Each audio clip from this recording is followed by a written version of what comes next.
Bray Road Beast. In the summer of 1992, reports of an unknown creature living in the area of Jefferson County, Wisconsin. Description of the creature showed a height of between 6-8 foot tall, 300-400 pounds, very hairy and mildly aggressive. Although it was only aggressive when confronted, a threat to the general population was imminent. Members of the UDC were dispatched to the area in order to determine the severity of hazard created by the creature. The affected area contained a population which was spread out in some areas and quite dense in others. This variance in population allowed for open spaces to be exploited by the creature to minimize its visibility, while maximizing its hunting capability. Unfortunately for the creature, it liked to hunt along active roadways which negated the invisibility which it needed to remain safely separated from humans. A team of agents from the Chicago, Green Bay and Iron Mountain offices converged on the area to remove the threat created by the creature. In order to capture the creature, it was determined that a baited ambush had the best possibility of recovery. On the fourth night of the hunt, two agents operating along Jefferson County Highway 106 near County Road N detected an odor similar to a skunk. Since the evening was foggy, it was difficult to determine the exact location of the creature. The agents could hear that the creature was close to the carcass being used for bait, when a car could be heard driving along the road. Hoping that the creature would stay down until the vehicle passed, the agent readied themselves to forcefully take the creature, if necessary. The oncoming vehicle was driving at a very slow rate, which seemed to aggravate the creature. As the vehicle drew near, the headlights illuminated the creature, allowing the agents to ID it as a were. When the car came alongside the were, it lunged out and damaged the side and rear of the car, which in turn apparently scared the driver into speeding up to escape. As the vehicle sped away, the creature rapidly crossed the road and disappeared into the surrounding forest. About 2 weeks later, 4 agents staking out a farm in the area detected the skunk-like, musky odor associated with the creature. Using night vision equipment, the team watched as a large shadow moved across the fields towards the main barn. Splitting into 2 teams, the agents moved around the building along opposite sides.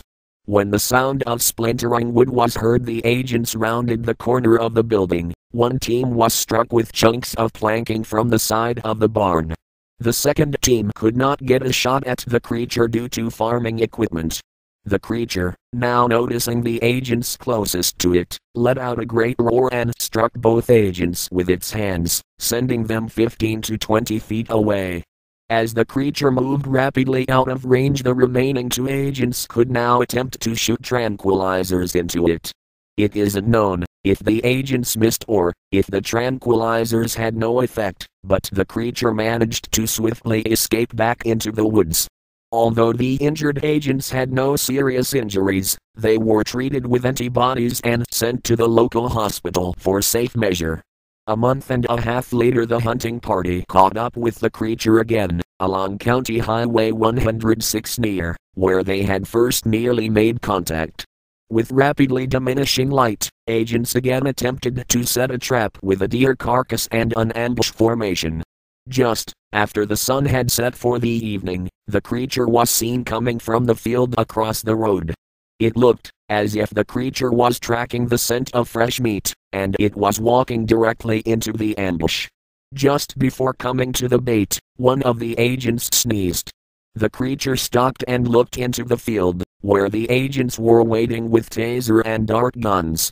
Again a car came along the road and slowed to a stop, watching the creature, who in turn was watching the agents. The creature turned to look at the car, stepped over the bait and entered the cornfield, coming straight at 2 of the agents. As the car sped off, the creature charged deeper into the field directly at the agents. Standing up, all the agents shot at the creature with everything they had. After being hit with 7 tranquilizer darts and a couple of 1,000 volts of electricity, the were finally dropped a few feet from its intended targets. Measurements were taken of the creature and are as follows: 7.5 feet tall, 310 lbs, 4 in canines, 3 in claws on both hands and feet, largest wherever encountered by the UDK. The were was loaded into a steel cage, loaded into a vehicle, given a series of vaccinations, and tissue samples were taken for research and DNA identification. The creature was then transported into the Michigan up wilderness.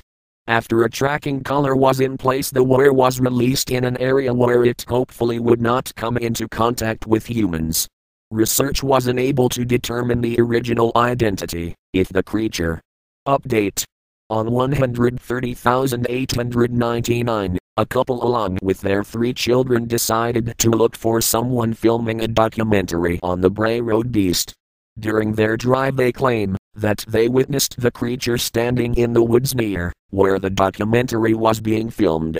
Supposedly there also was a second car with a spotlight that may have also seen the creature.